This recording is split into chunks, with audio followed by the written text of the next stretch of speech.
Durham, North Carolina. Daniel Clark sat in a dugout, his head in his hands, recalling the lowest moments in his effort to recast his identity as a pitcher. 7 months had passed since he switched to throwing submarine style, and the transition had been more difficult than he anticipated. You remember the bad days more than the good days, Clark, 20, said after describing an inning in which he walked 3 batters. It's hard to get over it. He was surrounded by people who understood. About 24 pitchers who had come to a camp at Durham's Jordan High School field in late December to refine their idiosyncratic craft. They were fellow sidearm and submarine pitchers, apostates in a sport that reveres the overhand throw. Fewer than a dozen sidearm pitchers consistently worked in the majors last year, and only a handful who threw submarine style. The camp here in Durham was run by Sidearm Nation, a 7-year-old organization dedicated to improving those numbers. It strives not only to help unconventional pitchers develop a skill that is often dismissed, but also to let a group of misfits know they are not alone. People have less patience with us because it's unknown, said Ronnie Morales, a former submarine pitcher in the White Sox organization and an instructor at the camp. We really like the field goal kickers of baseball, Morales, 35, added. We go over to the side and work on our stuff. No one wants to play catch with us.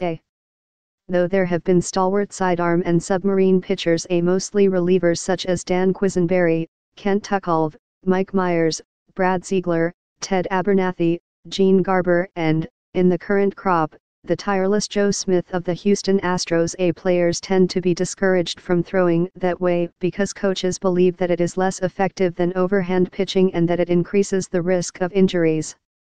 Tuckolve, who retired in 1989 as baseball's career leader in relief appearances, with 1,050, said all but 2 of his minor league coaches had told him that he would not make it to the big leagues throwing submarine style. Like most pitchers of his ilk, Tuckolve was not able to throw harder than 90 mph. Scouts look for speed, he said, discounting the bewildering effect of a ball coming at the batter from an unusual direction.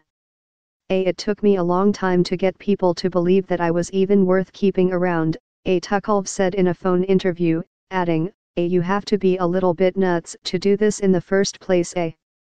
Some of the campers in Durham, including Clark, who pitched for a junior college last fall, lowered their arm angles because they weren't able to throw overhand with sufficient velocity or accuracy to get to the next level of the game.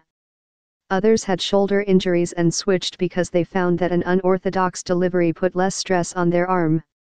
Most of the campus pitchers, ranging in age from 12 to 20, had never met another sidearm pitcher and had never received formal training in the craft. They taught themselves by watching Instagram and YouTube videos, trying to mimic their favorite pitchers. It's a dying breed, Morales said. There really is nowhere else to go when it comes to sidearm questions. Thought SY Jeff Freeborn, the head baseball coach at the University of Calgary and a scout for the Baltimore Orioles, started Sidearm Nation as an online forum. It became a place for the iconoclasts to connect, share tips and read interviews with their brethren who had made it big. Freeborn, 39, began hosting camps 3 years later, typically doing 4 a year in different parts of the United States and Canada. Each lasts 2 full days and costs $290. For the Durham camp, players came from as far away as Arizona and Massachusetts. Some of their parents watched from the stands, filming and taking notes.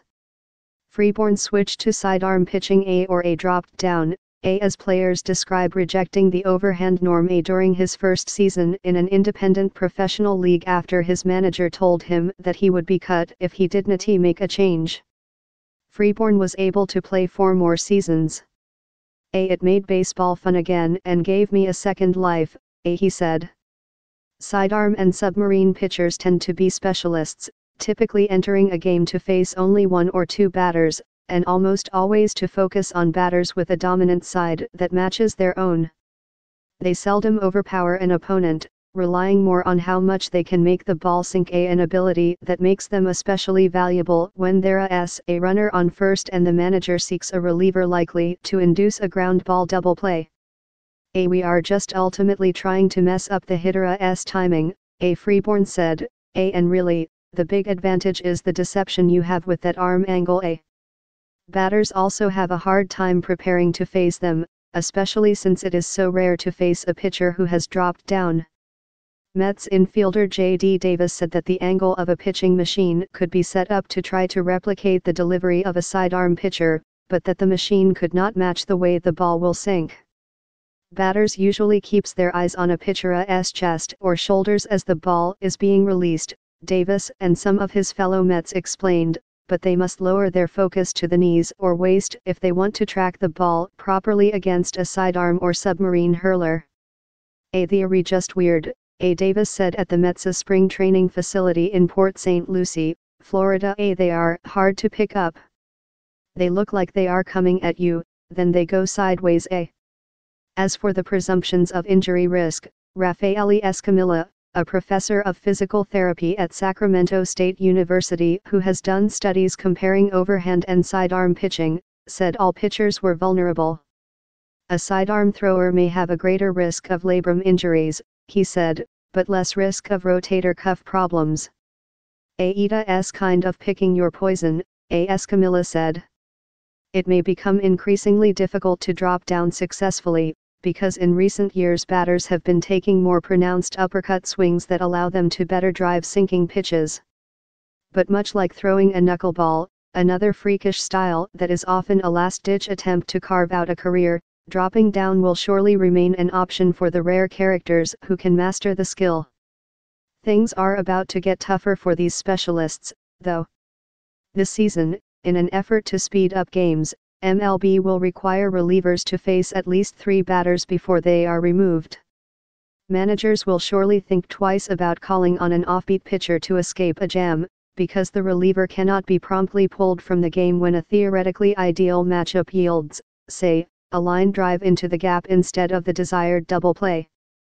The Sidearm Nation Prot copyright G copyright S at the Durham camp did not have to worry about that, but at least one of them was still devising a plan that might keep him in games longer. Ashton Sturgill, a Georgia College right-hander, worked on throwing lefty. About 500 pitchers have attended Sidearm Nation camps, including many who have gone on to play college baseball and a few who have reached the professional ranks. That includes Josh Hedgka, a pitcher in the Mets organization who went to 2 Sidearm Nation camps.